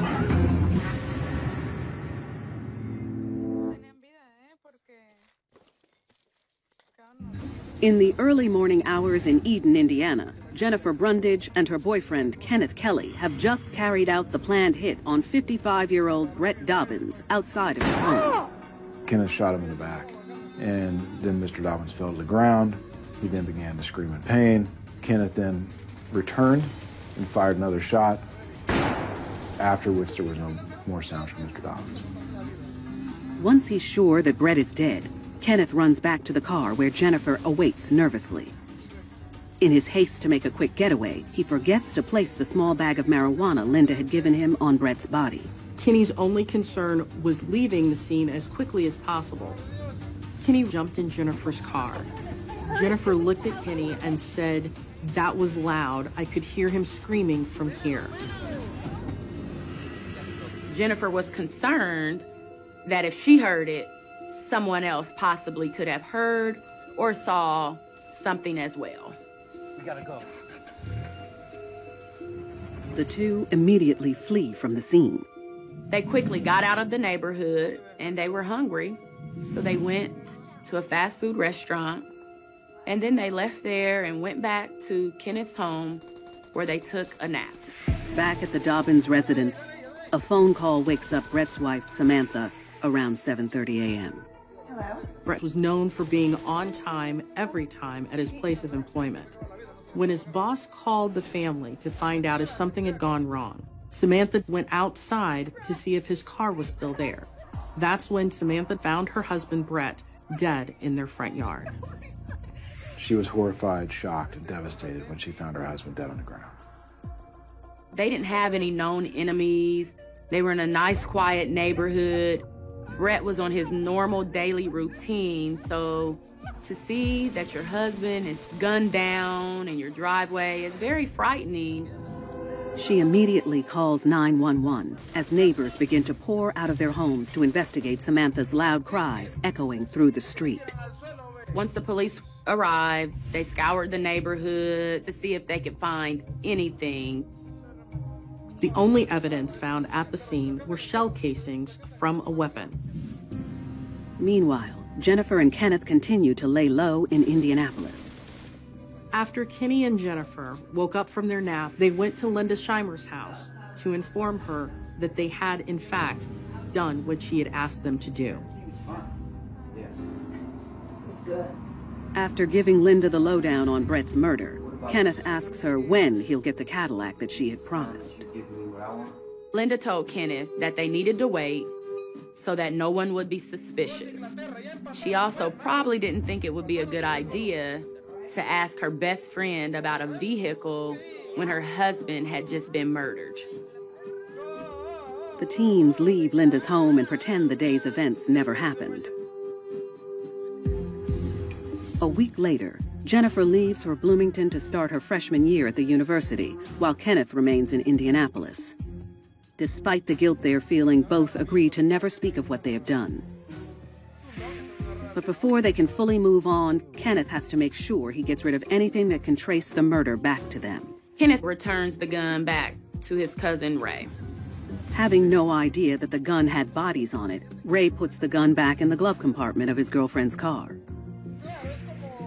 The following day, detectives knock on Ray's door when his gun is linked to the murder through ballistics testing. The detectives were questioning Ray. They were inquiring about his handgun and if it had been used in a crime or if he had loaned it to anybody. And at that time, Ray responded, "Yeah, my cousin Kenneth used my gun recently." Having linked the gun to Kenny, authorities arrested Kenny at his home. Kenny informed authorities that his girlfriend Jennifer had been involved in the commission of the crime. He also said Linda Scheimer had orchestrated the entire thing. Police charge Kenneth Kelly with murder. A day later, just 1 week into the fall semester, police arrest Jennifer Brundage for her role in the murder of Brett Dobbins. Jennifer also cooperated with the police, and she told them everything. Sometimes, no matter how loving a couple may be, no matter how much they may have protected one another, when law enforcement comes down on them, they'll turn on each other on a dime. Jennifer Brundage is charged with murder and conspiracy to commit murder, and a felony charge of assisting a criminal. The day after Jennifer's arrest, police track down Linda Scheimer and charge her with felony murder and conspiracy to commit murder. Jennifer and Kenneth both take a plea deal and agree to testify against Linda. And despite their arrests, the two lovers maintain their relationship. And while both parties are in the Hancock County Jail, they found a way to sneak letters to one another. The couple vows to stand by each other and comes up with a plan to make sure they'll be together through the end of time. Just a few days before Linda Scheimer's trial, Kenny was found unresponsive in his jail cell. Kenny was rushed to the hospital, which also prompted a check of the entire jail, where Jennifer was then found appearing intoxicated. She was also rushed to the hospital. Both Jennifer and Kenneth were receiving some medication while they were incarcerated. They kind of stashed away the medicine over a period of time. Couples who believe that they're truly in love will do anything to be together. If they're forced apart, then you have to look at the Romeo and Juliet syndrome. If they can't be together in life, then they'll be together in death. Jennifer and Kenneth each recover from their failed suicide attempt and testifies in Linda's trial. In line with their plea deals, Jennifer Brundage is sentenced to 8 years in prison for assisting a criminal. Kenneth Kelly is sentenced to 55 years in prison for the murder of Brett Dobbins. Although Linda Scheimer maintains her innocence, a jury finds her guilty of murder and conspiracy to commit and is sentenced to 55 years in prison. In the end, following her heart instead of her mind cost Jennifer everything. Young love can be manipulated to do just about anything. However, that love is not worth the price to be paid. This couple, they were so desperately in love that they traded their emotions and addictions for one another for clear thinking and common sense. Jennifer made some life-changing decisions that have cost her her future.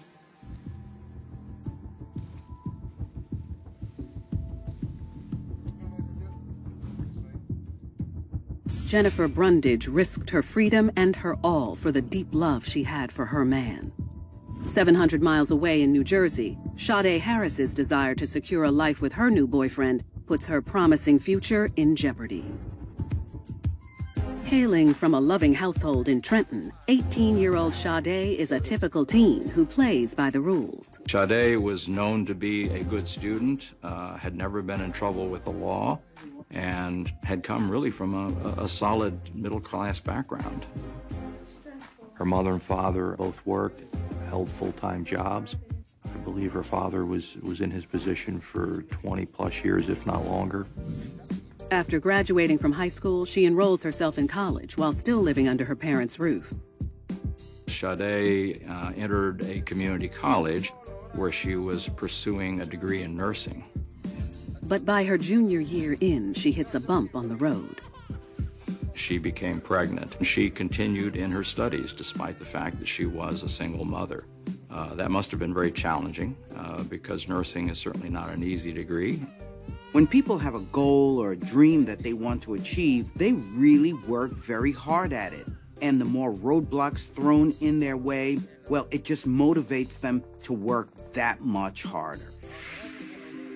By the time Sade turns 22, she is an honor student with only 3 semesters left before becoming a registered nurse. But with all her accomplishments and the support of her family, there's one thing she's missing in her life: love. Sade is looking for that love that she feels as if she can intimately have with a partner to take her life forward. She has a good family background, so she wants that in her own life. When one grows up in a loving and stable family, it's only a natural tendency to not only want to be a successful adult, but to pass on that same kind of environment to then your family and children. Then, as if by fate, Cupid strikes one winter night while she attends a college party and meets 24-year-old store clerk Jarrell Mulkey. They became fast friends and then just started hanging out together. The attraction and relationship developed very quickly, and that within a short time of meeting, they were seeing each other frequently. The new couple hit the most expensive restaurants and the hottest clubs around town, with Jarrell footing the bill every time.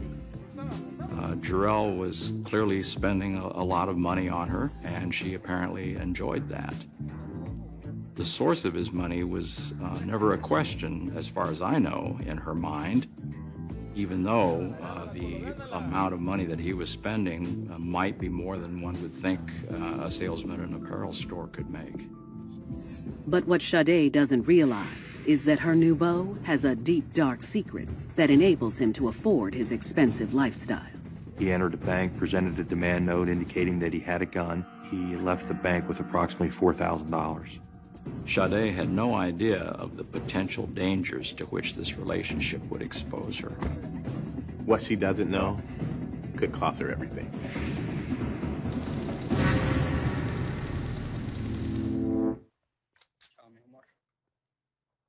Jersey girl Sade Harris is head over heels for her new boyfriend, Jarrell Mulkey, who spoils her with expensive dates and non-stop partying.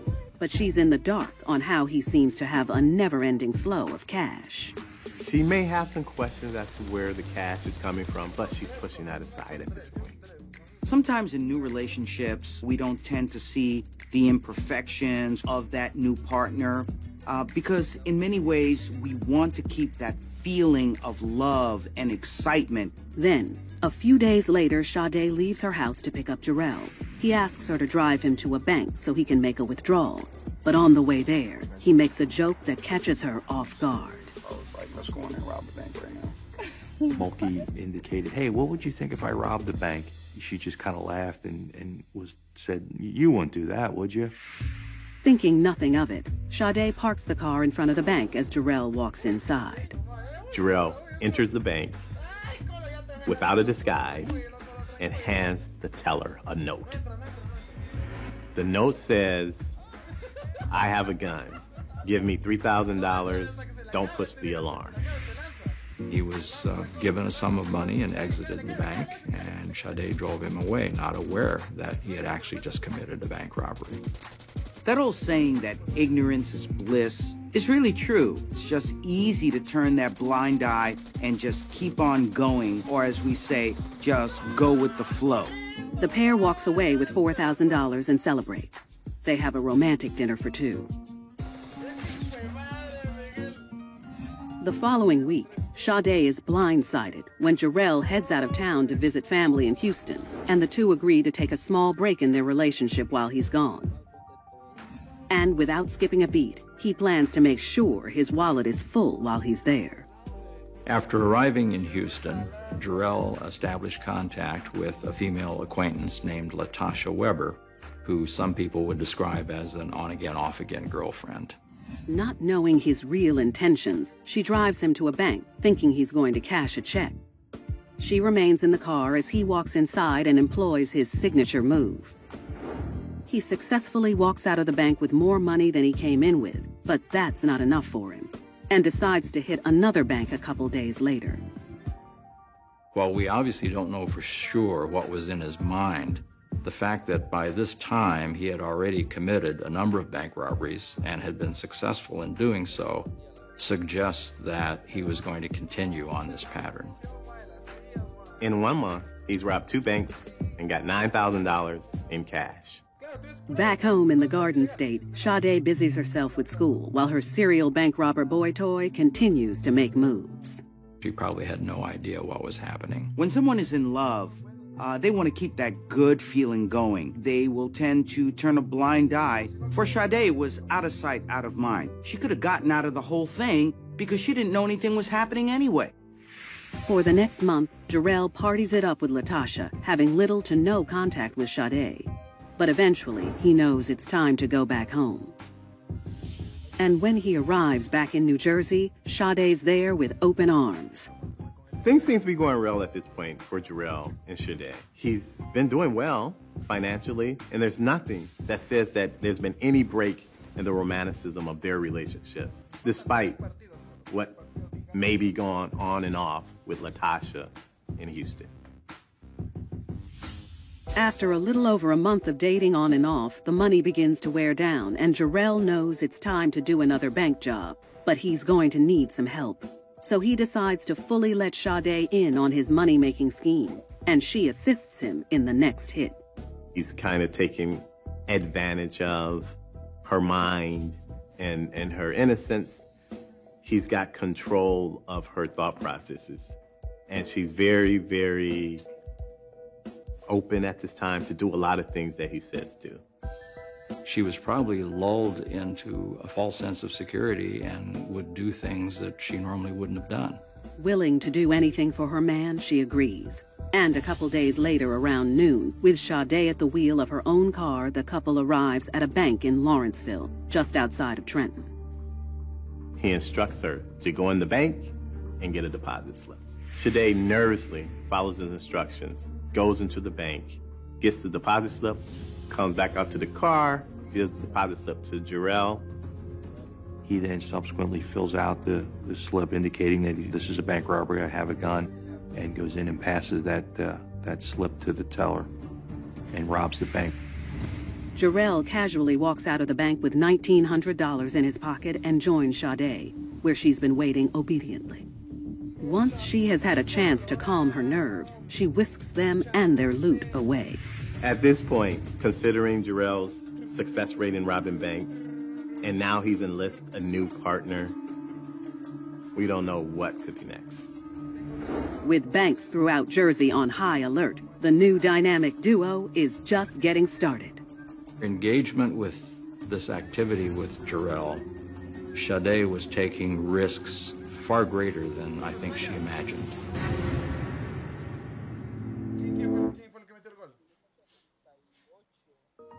Sade Harris is in the driver's seat of a getaway car after she and boyfriend Jarrell Mulkey rob a bank in Lawrenceville, New Jersey. Sade and Jarrell got away with $1,900 on the bank robbery. Risk takers, or people who take a lot of risk, really do believe in that saying, no risk, no reward. So when they get that reward, it almost becomes addictive that they have to do even more things in order to get a larger reward. Feeling confident they can pull off another job and double up the money, the duo decides to strike again. He had Sade drive him to a bank in Hamilton, New Jersey. The new Bonnie and Clyde hope to rob the bank in the same fashion as their previous heist. But once inside, Sade's nerves get the best of her. She really didn't know what she was doing. And she kind of stumbled and was inquiring about opening an account. And when the teller asked her for ID, she didn't know what to do. She clearly had the presence of mind to know not to have her real identification, or at least not to show it.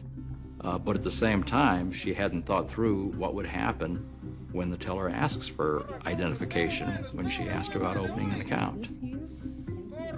People who are engaging in antisocial behaviors or are up to no good are often anxious, they're often nervous because they know that they could be busted at any time. The bank employee is suspicious as Sade quickly leaves the bank and goes back to the car where Jarrell is waiting. When she walks out the door, the perceptive banker picks up the phone to report the unusual encounter. The teller was very observant and was able to identify that she was acting suspicious, and she contacted local authorities with that information. Armed with the tip from the teller, the FBI started looking into different bank robberies with similar MOs. It was the information from the teller regarding the vehicle that first allowed the FBI to link that vehicle to potentially the other robberies. 4 days later, Sade and Jarrell target another bank in Hamilton, New Jersey. Upon arriving there, Jarrell went in and followed his usual MO. This time, he wore a hat, but he still did not attempt to disguise himself.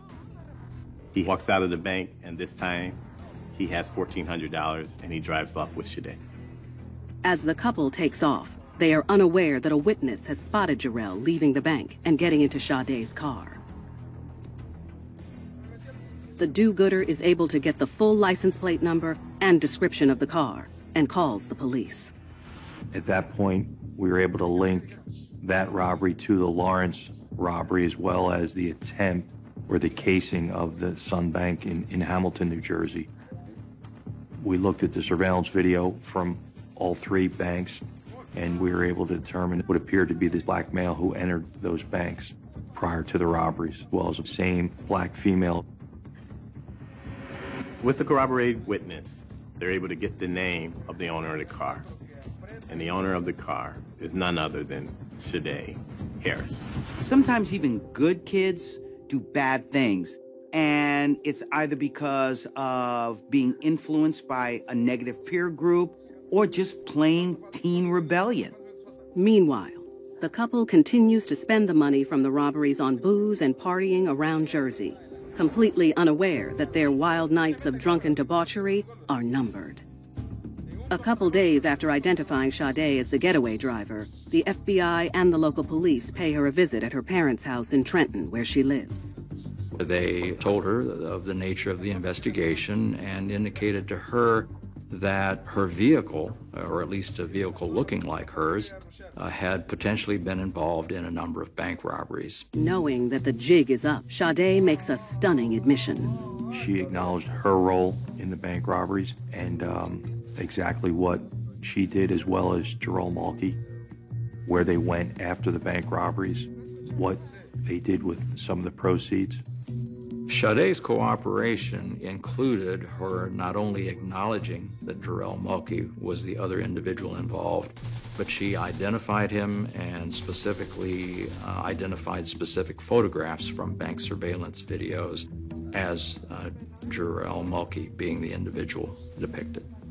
Sometimes when people are caught because they were influenced by someone else to commit that crime, they're going to save themselves. They're going to look at that person who influenced them and say, wait a minute, it's me or that other person. I'm gonna save my own skin. After Sade's confession and after her implicating Jarrell in the robberies, charges were filed both locally and federally on Sade and also on Jarrell. Now, Sade was taken into custody immediately after she confessed. But when they try to arrest her partner in crime, he's nowhere to be found. And law enforcement will not rest until he's in police custody. He could be anywhere. He's a fugitive on the run.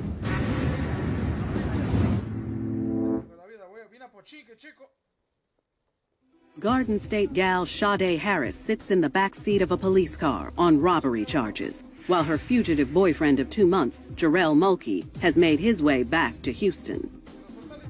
He doesn't even know what's going on in New Jersey and that Sade has been arrested and charged. He's reconnected with Latasha, and at this point in time, he's about ready to make his next move. Jarrell walks into a bank while Latasha remains in the car. Same MO. Walks in, no disguise. Same note. Whispering voice. Walks out with his biggest hit yet. He gets 14 grand. When a person commits the same crime over and over again, look, it's just human nature that they're going to get better at it. You get away with it the first time, second time, third time, so you'll just keep doing it because you think now that you've mastered it. But this time, Sade is speaking up where it counts. She informs the feds that when he's not in Jersey, Jarrell's partial to the Lone Star State. And they're hot on his heels. We coordinated with our federal bank robbery coordinator in Houston, sent some photos, and they were able to identify Jarrell Mulkey as having possibly been involved in a couple bank robberies in Houston as well, based on the information that we were able to provide from New Jersey. What makes it so easy and so simple is that this bank robber does not have a disguise when he goes in and robs the bank. Then, just 4 days after his last robbery, the FBI sweeps in for the collar. We had some pretty good information we were able to come up with of his whereabouts. He was subsequently arrested. After Jarrell was confronted with the evidence, he confessed to committing 3 robberies in New Jersey and 3 robberies in Texas. He is transferred back to New Jersey, where he faces 6 federal charges of robbery. Latasha Weber is also arrested and charged with 3 counts of robbery. With Jarrell in custody, the FBI also charges Sade as an accomplice to 2 of the New Jersey robberies. Sade was sentenced to 10 months incarceration, of which she served 5, and she was ordered to pay restitution of $3,300 and also had to undergo supervised release for 3 years. That saying, honesty is the best policy, is true, and it was especially true for Sade, because when she cooperated, it ended up in her cutting a deal and getting a much lighter sentence. As for Jarrell's Houston hookup, Latasha Weber, a jury finds her not guilty of the 3 counts of robbery charges against her. And finally, Jarrell Mulkey pleads guilty to 6 counts of bank robbery and receives a sentence of 6.5 years in prison with 3 years supervised release. He is also ordered to pay $30,300 in restitution, but the time he spent in the big house does nothing to change his ways. After serving 78 months in federal prison, he's again arrested for robbing additional banks in the Houston area and is sentenced to 46 months in jail. There are 2 scenarios you might see with people who've done time and now are released to society. One set of individuals have been rehabilitated. They perhaps really do believe what they did was wrong and live a productive life. And then you have those who tend to resort back to their ways of crime. In the end, Sade put too much trust in a man who took her for a ride. Just like looks can be deceiving, words can be deceiving, feelings can be deceiving, and emotions can be deceiving. Trust is one of those things that needs to be the foundation of a relationship. It needs to be earned and needs to be built day by day. But if you have blind trust and you know nothing about that individual, well, then you may be letting yourself in for a big, big fall.